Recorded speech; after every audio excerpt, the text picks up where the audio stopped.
ফারাক্কাবাদ মরণ ফাঁদে পরিণত হয়েছে মন্তব্য মির্জা ফখরুলের। পদ্মা ব্যারিজ সিদ্ধান্তকে সাধুবাদ, কিন্তু তিস্তার বিনিময় নয় বলেছেন জামাত আমির। বাংলাদেশ যুক্তরাষ্ট্র জ্বালানি সহযোগিতা সমঝোতা স্মারক, প্রেসিডেন্ট ট্রাম্পের প্রতি পররাষ্ট্রমন্ত্রীর কৃতজ্ঞতা ঐতিহাসিক অর্জন বললেন মার্কিন জ্বালানি মন্ত্রী। এসএসসি পরীক্ষা এগিয়ে আনার ঘোষণায় মিশ্র প্রতিক্রিয়া শিক্ষার্থী ও অভিভাবকদের। আগামী বছর থেকে নয় 2028 থেকে করার দাবি, যুগান্তকারী সিদ্ধান্ত বলছেন শিক্ষাবিদরা। দেখছিলেন ক্রাউন সিমেন্ট সংবাদ শিরোনাম। এবার বিস্তারিত। হাম উপসর্গে আরও 12 শিশুর মৃত্যু হয়েছে। হাসপাতালে নতুন ভর্তি হয়েছে 1303 জন।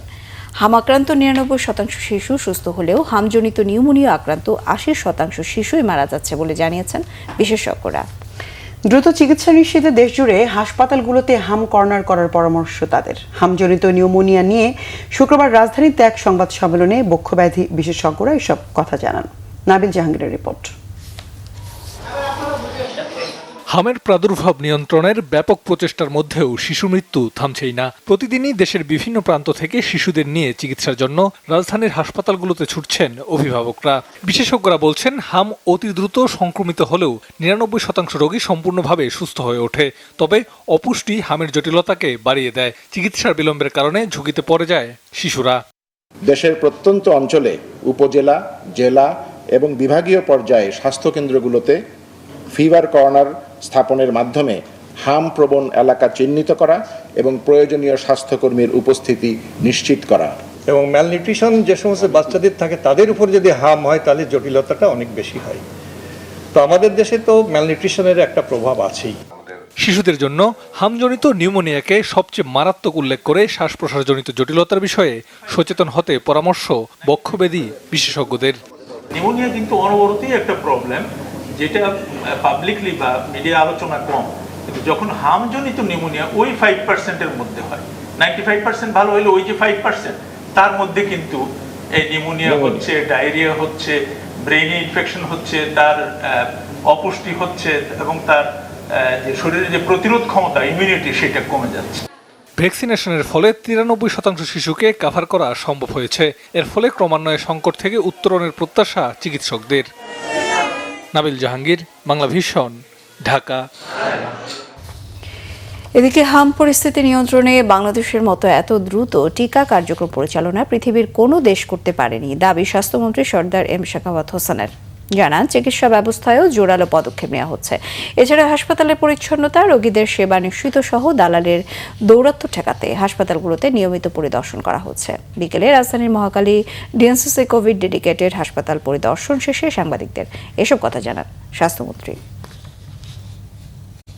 পৃথিবীর ইতিহাসে এত স্বল্প সময়ে এত বিশাল একটা জনসংখ্যার জন্য এত তড়িৎ গতিতে এত প্রচুর ভ্যাকসিন আর কোনো দেশ জোগাড় করতে পারেনি, যেটা আমরা করেছি। আমাদের ডাক্তাররা অনেক পরিশ্রম করে যাচ্ছে। একটা ভেন্টিলেটর বিগত সরকার রেখে যায় নাই আমাদের হাতে, একটা মিজেলসের ভ্যাকসিন রেখে যায় নাই। শূন্য হাতে যাত্রা করেছি মাননীয় প্রধানমন্ত্রীকে সাথে নিয়ে ওনার নির্দেশ মতো, এবং আলহামদুলিল্লাহ আমরা প্রত্যেকটা জায়গায় ভেন্টিলেটর দিতে সক্ষম হয়েছি। আগামী মঙ্গলবার দিন সিএমএস দিতে 12:30টার সময় আমরা আরও 10টা আইসিইউ ইউনিট খুলতেছি, 10টা ডিস্ট্রিক্টে, এবং এইটা সহ প্রত্যেকটা জায়গায় আমরা 12টা ভেন্টিলেটর এবং প্রত্যেক জায়গায় 12টা একটা করে আমরা অক্সিজেন কনসেন্ট্রেটর দিচ্ছি। দীর্ঘ 22 বছর পর কাল চাঁদপুর সফরে যাচ্ছেন প্রধানমন্ত্রী ও বিএনপি চেয়ারম্যান তারেক রহমান। খাল খনন কর্মসূচি উদ্বোধনের পাশাপাশি ফ্যামিলি কার্ড বিতরণ অনুষ্ঠানেও অংশ নেবেন। প্রধানমন্ত্রীর সফর ঘিরে পুরো জেলায় নিরাপত্তা সহ নানা প্রস্তুতি নেওয়া হয়েছে। রাজনৈতিক নেতাকর্মী ও সাধারণ মানুষের মাঝে দেখা যাচ্ছে ব্যাপক উৎসাহ উদ্দীপনা। চাঁদপুর থেকে রহিম বাদশার পাঠানো তথ্য ছবিতে নাজমুল নিশানের ডেস্ক রিপোর্ট। নদী, ইলিশ ও প্রাকৃতিক সৌন্দর্যের ভরপুর হলেও দীর্ঘদিন ধরে নানা সমস্যায় পিছিয়ে চাঁদপুর জেলাটি। নদী ভাঙন থেকে শুরু করে শিক্ষা খাত সহ নানা সমস্যাও রয়েছে। অনেক আগে থেকে জেলায় একটি ইপিজেড ও অর্থনৈতিক অঞ্চল প্রতিষ্ঠার দাবি করে আসছিলেন জেলাবাসী। এমন পরিস্থিতিতে দীর্ঘ 22 বছর পর প্রধানমন্ত্রী তারেক রহমানের সফর ঘিরে নতুন আশায় বুক বেঁধেছেন জেলার মানুষ। খালে দিয়া ধান আসতো, ধান নিত, ইট বালু নিত, বড় বড় ট্রলার চলাচল করতো।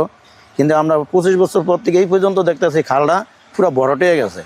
খালটা দিয়ে চলাচল আগের মতন নাই, মানুষ চলাচল করতে পারে না, দুই সাইডে দিয়ে চাপাচাপি হয়ে গেছে। যদি চাঁদপুরে শিল্প কলকারখানা হয় বা ইপিজেড হয় তাহলে আমরা ঢাকামুখী না হয়ে চাঁদপুরে নিজেরা নিজেদের কর্মসংস্থানের ব্যবস্থা করতে পারবো। এটুকুই প্রধানমন্ত্রীর কাছে আসলে চাওয়া আমাদের। শনিবার সকালে চাঁদপুরের উদ্দেশ্যে রওনা হবেন প্রধানমন্ত্রী। এদিন দুপুর 12:30টায় শাহরাস্তি উপজেলার টামটা দক্ষিণ ইউনিয়নের ওয়ারুক বাজার এলাকায় উদ্বোধন করবেন খাল খনন কর্মসূচির। পরে সদর উপজেলার শাহ মাহমুদপুর ইউনিয়নের কুমারডুগি গ্রামে ঘোষের হাট সংলগ্ন বিশ্ব খাল খনন কাজের পুনরায় চালু করবেন। এরপর বিকেল 3:30টায় প্রধানমন্ত্রী যোগ দিবেন চাঁদপুর সরকারি কলেজ মাঠে ফ্যামিলি কার্ড বিতরণ অনুষ্ঠানে। চাঁদপুর ক্লাবে জেলা বিএনপির সাংগঠনিক সভায় অংশ নেবেন বিকেল 5টার দিকে। চাঁদপুরের একটা ঐতিহ্য আছে, সেখানে নদীবন্দর আছে, সেখানে রেল যোগাযোগ আছে এবং সাথে সাথে সড়ক যোগাযোগও আছে। তাহলে ইপিজেড করার মতো একটি উপযুক্ত জায়গা, তাতে করে চাঁদপুরের যারা আমাদের কর্মসংস্থানের পাইতে কষ্ট হতো, বিভিন্ন জেলাতে যেতে হতো, সেই যাওয়াটা আর প্রয়োজন হবে না। সম্ভাবনার এই জেলাকে একটি আধুনিক ও সমৃদ্ধ জনপদে রূপ দিতে প্রধানমন্ত্রী এই সফর গুরুত্বপূর্ণ ভূমিকা রাখবে বলে আশা চাঁদপুরবাসীর। Bangla vision news desk.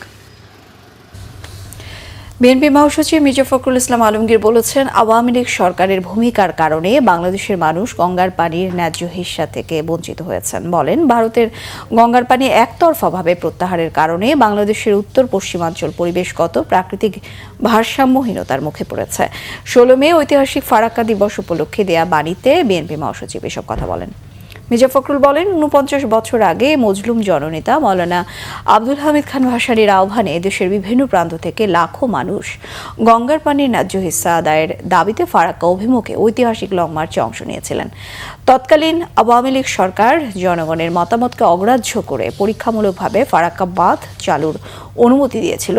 পরে সেই বাঁধ স্থায়ীভাবে চালু থাকায় তা এখন মরণ ফাঁদে পরিণত হয়েছে। আন্তর্জাতিক আইন ও কনভেনশনের তোয়াক্কা না করে ভারত থেকে বাংলাদেশে প্রবাহিত 54টি অভিন্ন নদীতে একের পর এক বাঁধ নির্মাণ করা হচ্ছে বলে বিবৃতিতে বলেন বিএনপি মহাসচিব।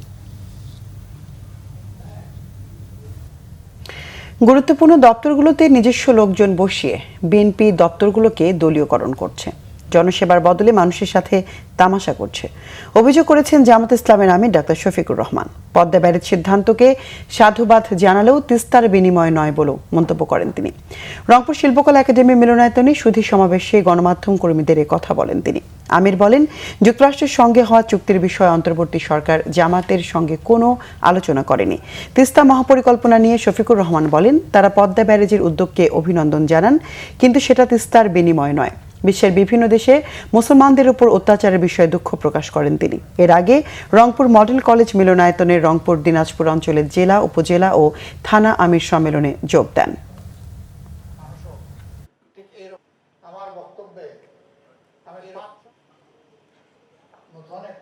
তারা গণভোটকে অগ্রাহ্য করেছে, তারা বাংলাদেশ ব্যাংকের গভর্নর পরিবর্তন করে অত্যন্ত দুর্বল বিতর্কিত একজন মানুষকে সেই সম্মানজনক জায়গায়, আমানতের জায়গায় বসিয়েছে। আপনারা দেখেছেন যে 42টা জেলায় তারা প্রশাসক নিয়োগ দিয়ে বসেছে। একটা ডেমোক্রেটিক প্রসেসে দেশ এখন আগাচ্ছে, এই সময় কেন প্রশাসক নিয়োগ দিতে হবে? দলীয় লোকদেরকে কেন দিতে হবে? বিভিন্ন জায়গায় নির্বাচন করে জনগণ যাদেরকে প্রত্যাখ্যান করেছে, হেরে গেছে, তাদেরকে আবার বড় বড় জায়গায় বসিয়ে দেওয়া। জাতি, ধর্ম, বর্ণের বৈচিত্র্যকে কেউ যেন বিভাজনের হাতিয়ার হিসেবে ব্যবহার করতে না পারে, সেজন্য সবাইকে সজাগ থাকার আহ্বান জানিয়েছেন তথ্য ও সম্প্রচার মন্ত্রী জহিরুদ্দিন স্বপন। পার্বত্য অঞ্চলের বিভিন্ন ক্ষুদ্র নৃগোষ্ঠীর ঐতিহ্যবাহী উৎসব বিজু, সাংরাই, বিশু, চক্রান উপলক্ষে রাজধানীতে অনুষ্ঠিত পুনর্মিলনী উৎসবে তিনি এ আহ্বান জানান। তথ্য সম্প্রচার মন্ত্রী বলেন, দেশের যে কোনো বর্ণ জাতির মানুষের সবচেয়ে বড় পরিচয় সে বাংলাদেশী। এই বৈচিত্র্যকে যারা বিভাজনের ক্ষেত্রে নিয়ে যেতে চায় তারা দেশদ্রোহী। দেশবিরোধী শক্তি বরাবরই এই একতার মধ্যে বিভেদ তৈরির পায়তারা করছে বলেও জানান। রাজধানীর বেইলি রোডে পার্বত্য চট্টগ্রাম কমপ্লেক্সে আয়োজিত এই অনুষ্ঠানে অংশ নেন বিভিন্ন সম্প্রদায়ের মানুষ। পুনর্মিলনী উৎসবে নৃত্য, গান ও ঐতিহ্যবাহী পরিবেশনার পাশাপাশি ছিল পার্বত্য অঞ্চলের বিভিন্ন সাংস্কৃতিক পরিচিতিমূলক আয়োজন। আয়োজকরা জানান, পারস্পরিক সম্প্রীতি ও সংস্কৃতির বন্ধনকে আরও শক্তিশালী করতে আগামীতেও এই আয়োজন অব্যাহত থাকবে। আমাদের দেশেও আমাদের প্রকৃতিগতভাবে আমরা যে বৈচিত্র্যকে পেয়েছি, এই বৈচিত্র্যকে ধারণ করাই হচ্ছে দেশপ্রেম। এই বৈচিত্র্যকে যারা বিভাজনের ক্ষেত্রে নিয়ে যেতে চায় তারা হচ্ছে দেশদ্রোহী। এ ব্যাপারে কোনো ধরনের কোনো অস্পষ্টতা রাখা যাবে না। যারা বৈচিত্র্যকে ধারণ করতে জানে না, যারা এখানে জোর করে বিভাজন তৈরি করতে চায়, আমরা ধরে নেব তারা দেশ বিরোধী। আর যারা এই বৈচিত্র্যের প্রতিটি অঙ্গ প্রত্যঙ্গকে সম্মান দিতে চায় না, সসম্মানে রাখতে চায় না, আমরা তাদেরকেও মনে করব তারা দেশ বিরোধী। যুক্তরাষ্ট্রের সাথে জ্বালানি খাতে কৌশলগত সহযোগিতা বিষয়ে সমঝোতা স্মারক MOU সই করেছে বাংলাদেশ। একে দুই দেশের সম্পর্কের ক্ষেত্রে একটি ঐতিহাসিক অগ্রগতি হিসেবে উল্লেখ করেছেন যুক্তরাষ্ট্রের জ্বালানি মন্ত্রী ক্রিস রাইট।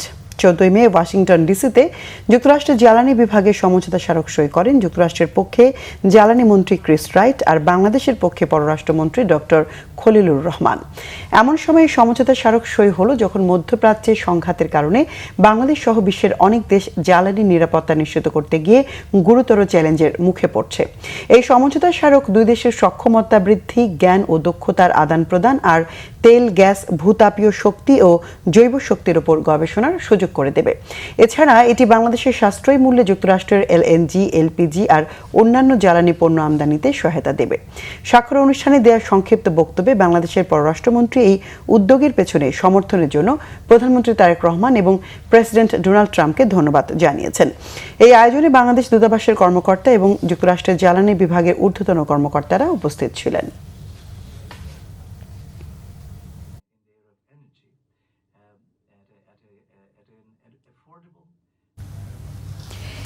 এসএসসি এবং HSC পরীক্ষা কয়েক মাস এগিয়ে আনার ঘোষণায় মিশ্র প্রতিক্রিয়া শিক্ষার্থী ও অভিভাবকদের মধ্যে। শেষ মুহূর্তে এসে এমন ঘোষণায় পরীক্ষায় ভালো করার বিষয়ে শঙ্কায় শিক্ষার্থীরা। অভিভাবকদের মতে 2027 নয় 28 সাল থেকে এই পরিবর্তন আনলে শিক্ষার্থী শিক্ষক উভয়েরই প্রস্তুতির জন্য ভালো হতো। আর সেশন জট কমাতে সরকারের এই সিদ্ধান্তকে যুগান্তকারী বলছেন শিক্ষাবিদদের কেউ কেউ। মহিবুল্লাহ মহিবের রিপোর্ট। প্রতি বছরে সেশন শেষ হবার 5 থেকে 6 মাস পর এসএসসি এবং HSC পরীক্ষা যেন বাংলাদেশের অঘোষিত রীতি। এতে পাবলিক এই দুই পরীক্ষায় প্রায় 40 লাখ শিক্ষার্থীর জীবন থেকে চলে যায় প্রায় একটি বছর। বিপুল সংখ্যাগরিষ্ঠতা নিয়ে সরকার গঠনের পর এই গ্যাপ কমিয়ে আনতে তৎপর হয় শিক্ষা মন্ত্রণালয়। তাই 2027 সাল থেকে এই দুইটি বড় পরীক্ষার সময়সূচিতে ব্যাপক পরিবর্তনের ঘোষণা। শুরু করব জানুয়ারি 7 তারিখ 2027। এই সিদ্ধান্তকে স্বাগত জানিয়েছেন শিক্ষার্থী, অভিভাবক ও শিক্ষাবিদরা। তবে এটি 2027 সালে শুরুর চেয়ে 2028 থেকে চালু হলে আরো ভালো হতো বলে মনে করেন অনেকে। এমন দাবির কারণও ব্যাখ্যা দেন আগামী বছরে HSC পরীক্ষার্থীরা। টিচার্সরা যদি প্রপারভাবে পড়ায় আমাদের, তো আমরা জিনিসটা যদি আয়ত্তে আনতে পারি তাহলে সেই ক্ষেত্রে সিলেবাসটা তাড়াতাড়ি কমপ্লিট হয়, যার জন্য পরীক্ষা আমাদের আগে বা পরে দিলেও কোনো সমস্যা হয় না। 9-এর মধ্যে আমাদের প্র্যাকটিক্যালগুলো শেষ করায় না, এগুলি 10-এ উঠে আমাদের উপরে অনেক প্রেশার পড়ে।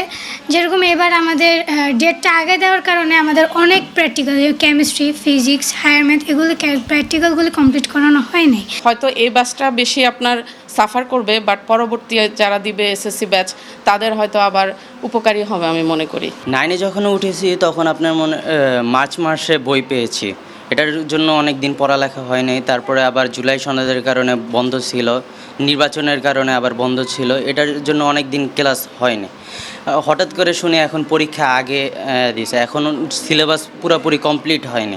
28 সাল থেকে দিলে এটা বেটার হয়। এখন থেকে ডিক্লেয়ার দিয়ে দেবে যে 28 সাল থেকে যারা পরীক্ষা দেবে তারা ফের ডিসেম্বরে কিংবা জানুয়ারির শুরুতে দেবে। বাট বর্তমান 27 সালের যে ব্যাচটা, এই ব্যাচটা আমার মনে হয় না 27 জানুয়ারিতে নিলে খুব বেশি উপকার হবে। উপকারের থেকে ক্ষতিটাই আমার মনে হয় বেশি হবে। প্রথম কয়েকটি ব্যাচের শিক্ষার্থীদের জন্য এই সিদ্ধান্ত কিছুটা সমস্যা হবে, পরে দীর্ঘমেয়াদে এটি বাংলাদেশের শিক্ষার্থীদের জন্য যুগান্তকারী হিসেবেও দেখছে শিক্ষাবিদরা। তাদের মতে এই সিদ্ধান্তের মাধ্যমে সেশন জট কমবে, পরীক্ষায় আসবে শৃঙ্খলা, শিক্ষকরা হবেন যথাসময়ে পাঠদানে মনোযোগী। একটা ব্যাচের জন্য একটু হালকা সাময়িক অসুবিধা হলেও আমি মনে করি যে এটা সরকারের একটা খুবই গুরুত্বপূর্ণ সিদ্ধান্ত, এবং এই সিদ্ধান্ত এবং শুধু এই ব্যাচের জন্য না, আমি আশা করব যে এই ব্যাচটা যে মাসে পরীক্ষা নিয়েছে পরবর্তী ব্যাচের জন্য আরও 1 মাস 2 মাস এগিয়ে আসে। তাহলে আমরা দেখা যায় যে 2 বছর পরে একদম একটা সিস্টেমে, কমপ্লিট একটা সিস্টেমে তারা চলে আসবে। সুতরাং আমি মনে করি এই সিদ্ধান্তটা খুবই উপযোগী বর্তমান সময়ের জন্য। শিক্ষকদের সদিচ্ছা আর পরীক্ষার্থীদের পড়াশোনায় আরেকটু মনোযোগী হলে এই সময়ের মধ্যেই ভালো ফলাফল সম্ভব বলেও মনে করেন অভিভাবকরা। মুহিবুল্লাহ মুহিব, বাংলা ভিশন, ঢাকা। ট্যানারি মালিকদের কাছে শত কোটি টাকার বকেয়া থাকায় এবারের ঈদে কাঁচা চামড়া সংগ্রহ নিয়ে দুশ্চিন্তায় আড়তদাররা। সরকার দাম বেঁধে দিলেও ব্যাংক ঋণের অর্থ থেকে বরাদ্দ হিসেবে ছাড় না করলে চামড়া সংগ্রহে বিপর্যয়ের শঙ্কা ট্যানারি মালিকদের। গরম আবহাওয়া, বৃষ্টির কারণে বিপুল পরিমাণ চামড়া নষ্টের শঙ্কাও ভাবিয়ে তুলছে ব্যবসায়ীদের। আরও জানাচ্ছেন জিয়াউল হক সবুজ। বছরে যে পরিমাণ চামড়া সংগ্রহ হয় তার প্রায় অর্ধেকের বেশি আসে ঈদুল আজহার পশু কোরবানি থেকে। মাত্র কয়েকদিনের মধ্যেই লাখ লাখ পিস চামড়া সংগ্রহ ও সংরক্ষণ ব্যবস্থা ঘিরে চলে ব্যাপক কর্মযজ্ঞ। চামড়া সংগ্রহে বিপর্যয় এড়াতে এবার বেশ আগে ভাগেই চামড়ার সর্বনিম্ন দর ঠিক করে দিয়েছে সরকার। তবে আড়তদাররা বলছেন, নতুন দর কার্যকর করতে দরকার পর্যাপ্ত অর্থায়ন। ট্যানারিতে থাকা বকেয়া নিয়েও দুশ্চিন্তা তাদের। চামড়া কিনবেন টাকা লাগবে, লবণ কিনবেন টাকা লাগবে, গুদামজাত করতে যাবেন টাকা লাগবে, সর্বক্ষেত্রেই তো লাগবে।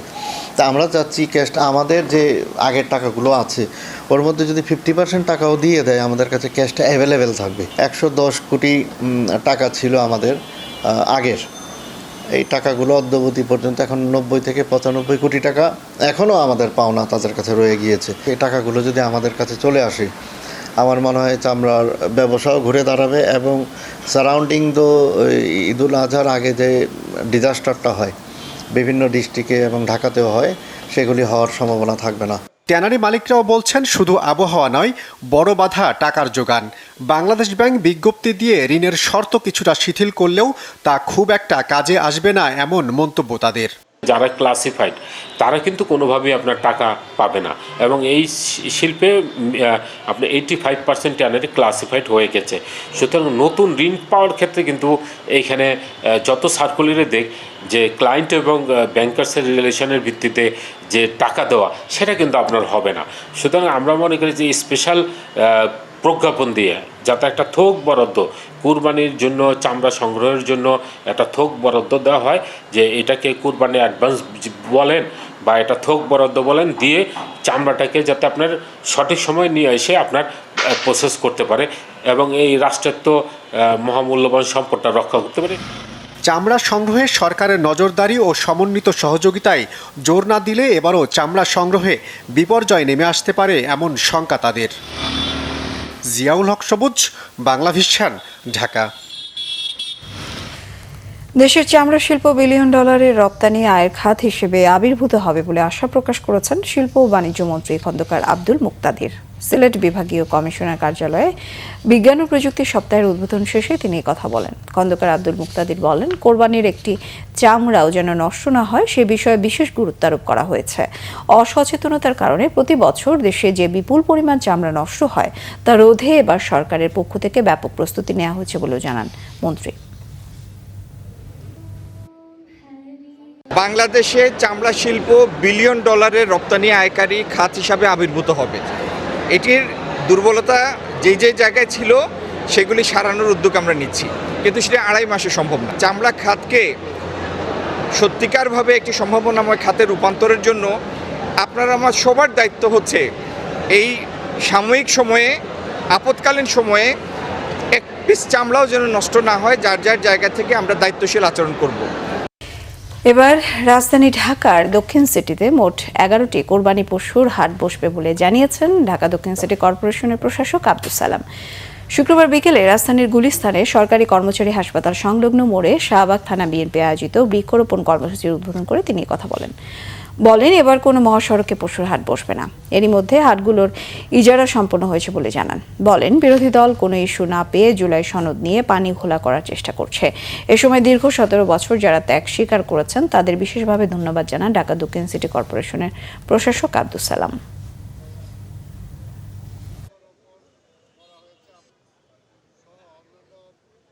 এগারোটা হাট এবার দক্ষিণ ঢাকা সিটিতে বসবে এবং এটা আপনারা জানেন যে ঈদের 3-4 দিন আগে থেকেই আমাদের হাট বসে যায়, ঠিক তেমনি যথানিয়মে বসবে এবং হাটের শৃঙ্খলা রক্ষা করার জন্য আমরা কন্ট্রোল রুম, নগর অফিসে আমরা কন্ট্রোল রুম করেছি প্রত্যেকটা হাটের এখানে কন্ট্রোল রুম থাকবে, যাতে জনগণের কোনো অসুবিধা না হয়। রাস্তায় কোনো হাট বসবে না। আমরা যে জায়গায় বলেছি সেই জায়গাগুলো, বিশেষ করে মহাসড়ক তো বন্ধ হবেই না, মেন সড়ক বন্ধ হবে না, হয়তো ছোটোখাটো সড়ক বন্ধ হতে পারে। বর্তমান সরকার পুরাতন বন্দোবস্ত থেকে বেরিয়ে জনপ্রত্যাশিত আইন ও বিচার ব্যবস্থা গঠন করবে বলে আশাবাদ ব্যক্ত করেছেন বিপ্লবী ওয়ার্কার্স পার্টির সাধারণ সম্পাদক সাইফুল হক। বিএনপি বিরোধী দল থাকা অবস্থায় যেমন আইন ব্যবস্থার স্বপ্ন দেখত, এখন সেটা পূরণের সময়। বিকেলে রাজধানীর সেগুনবাগিচায় গণতান্ত্রিক আইনজীবী সংহতির প্রতিনিধি সভায় এসব কথা বলেন তিনি। কাগজে কলমে আইনের চোখে সবাই সমান হলেও বাস্তবে সবাই সমান না। ধনী ও ক্ষমতাসীনদের সুবিধার্থে আইন বাস্তবায়ন করা হয় বলেও মন্তব্য করেন সাইফুল হক। বিগত অন্তর্বর্তী সরকারের বিচার ব্যবস্থার কথা তুলে ধরে বলেন, তখনও সরকারের ঘাড়ে ফ্যাসিস্টের ভূত চেপেছিল। সরকারের অনুমতি ছাড়া কোনো রায় ঘোষণা করতে পারেনি আদালত। এমনকি সর্বোচ্চ আদালতে মব সন্ত্রাসীর মতো বিষয়ও দেখেছে দেশের মানুষ। সাইফুল হক বলেন, ফ্যাসিস্ট সরকার গণতন্ত্রের নামে গণতন্ত্রকে হত্যা করেছে, আইনের বিচারের নামে গুম খুন করেছে। বর্তমান সরকার জনগণের স্বার্থে আইনের শাসন প্রতিষ্ঠা করবে।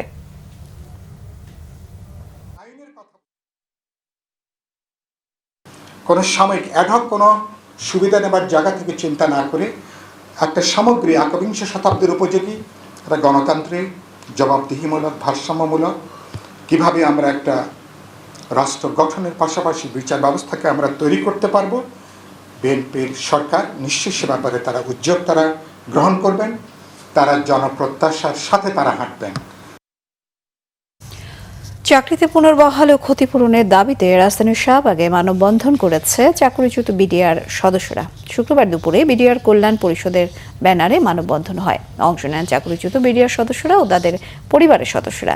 তাদের অভিযোগ, অন্তর্বর্তী সরকার তাদের চাকরিতে পুনর্বহালের আশ্বাস দিলেও ব্যবস্থা নেয়নি। তারা আশাবাদী বর্তমান সরকার বিডিআর হত্যাকাণ্ডের সঠিক তদন্ত সহ তাদের চাকরি ফিরিয়ে দেবে।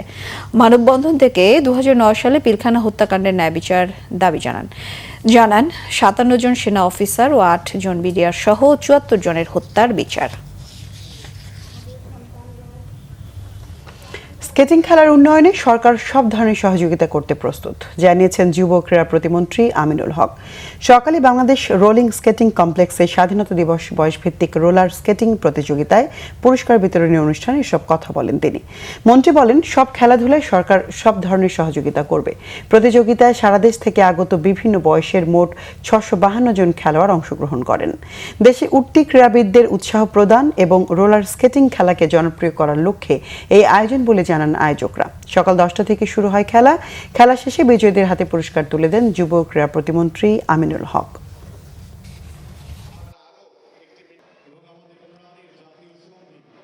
আমাদের ভবিষ্যৎ প্রজন্ম যারা এখানে উপস্থিত রয়েছে তাদেরকে কিভাবে আরো প্রমোট করা যায়, কিভাবে তাদেরকে আরো একটি সুস্থ সুন্দর পরিবেশ আমরা রোলার স্কেটিং এর জন্য দিতে পারি, সেই বিষয়গুলো নিয়ে আমরা কাজ করবো ইনশাআল্লাহ। এবং আপনাদের যদি কোনো সুযোগ সুবিধা বা কোনো কিছু প্রয়োজন থাকে আমাকে জানাবেন, আমাদের সচিব মহোদয় রয়েছেন, আমাদেরকে জানাবেন। ইনশাআল্লাহ আমরা সর্বোচ্চ গুরুত্ব দিয়ে আপনাদের সমস্যাগুলো সমাধান করার চেষ্টা করবো ইনশাআল্লাহ। এবার দিনের আরো কিছু খবর নিয়ে দেখুন একটি ডেস্ক রিপোর্ট। মোহাম্মদপুরের সূচনা কমিউনিটি সেন্টারে স্থানীয় বাসিন্দাদের নিয়ে উন্মুক্ত টাউন হল সভা করেছেন প্রাথমিক ও গণশিক্ষা প্রতিমন্ত্রী ববি হাজ্জাজ। এক মাসের মধ্যে মোহাম্মদপুর এলাকায় পুলিশের পাশাপাশি ব্যক্তি উদ্যোগে সিসি ক্যামেরা স্থাপন করা হবে বলেও জানান তিনি। এখন থেকে প্রতি মাসে এলাকাবাসীর সাথে এই বৈঠক করবেন বলেও আশ্বাস দেন। প্রধানমন্ত্রী তারেক রহমানের নির্দেশনায় সিরাজগঞ্জের এতিম রায়হান রোহানের পাশে দাঁড়িয়েছে আমরা বিএনপি পরিবার। সদস্য সচিব মোকসেদুল মমিন মিথুনের নেতৃত্বে ও সংগঠনটির উপদেষ্টা আবুল কাশেমের উপস্থিতিতে প্রতিনিধি দল রায়হান ও রোহানের বাড়ি পরিদর্শন করে এবং প্রয়োজনীয় সহায়তা দেয়। লেখাপড়ার জন্য দেওয়া হয় এককালীন শিক্ষাবৃত্তি সহ মাসিক শিক্ষাবৃত্তির আশ্বাস। উপস্থিত ছিলেন সিরাজগঞ্জ 1 আসনের সংসদ সদস্য সেলিম রেজা। জামায়াতে ইসলামী রাষ্ট্র ক্ষমতায় গেলে আওয়ামী লীগের চেয়েও ফ্যাসিস্ট হবে বলে মন্তব্য করেছেন বিএনপি নেতা রাশেদ খান। ঝিনাইদহে সাংবাদিকদের প্রশ্নের জবাবে তিনি এই মন্তব্য করেন। জামায়াত এখনও বাংলাদেশকে অখণ্ড পাকিস্তান বানানোর স্বপ্ন দেখে বলেও মন্তব্য করেন তিনি। বাংলাদেশ স্টুডেন্ট ওয়েলফেয়ার অ্যাসোসিয়েশনের উদ্যোগে সাভারে বৃত্তিপ্রাপ্ত শিক্ষার্থীদের সংবর্ধনা দেওয়া হয়েছে। অনুষ্ঠানে সভাপতিত্ব করেন সংগঠনের সভাপতি শাহজাহান সিরাজি সাজু। প্রধান অতিথি ছিলেন অবসরপ্রাপ্ত মেজর জসিমউদ্দিন। সিরাজুম মুনির শুভ, বাংলা ভিশন নিউজ ডেস্ক। অপেক্ষা বাড়ল জাতীয় ফুটবল দলের নতুন কোচের জন্য। 2-3 দিনের মধ্যেই কোচের নিয়োগ চূড়ান্ত করা হবে জানিয়েছেন ক্রীড়া প্রতিমন্ত্রী আমিনুল হক। বাফুফের সভাপতি জানিয়েছিলেন 15ই মে শুক্রবার ঘোষণা করা হবে হামজা জামাল মোরসালিনদের হেড কোচের নাম, তবে তা হয়নি। 3 জনের সংক্ষিপ্ত তালিকায় থাকা বার্ন স্টক ও টমাস ডুলি ও কোলম্যানের মধ্যে বাফুফের পছন্দে এগিয়ে ওয়েলসের সাবেক কোচ ক্রিস কোলম্যান। তবে প্রায় 32 লাখ টাকা পারিশ্রমিকে তার নিয়োগ নিয়ে এখনও চূড়ান্ত সিদ্ধান্তে আসতে পারেনি বাফুফে। কোলম্যানের সহকারী কিট সিমন্সকেও নিতে খরচ করতে হবে আরও প্রায় 11 লাখ টাকা।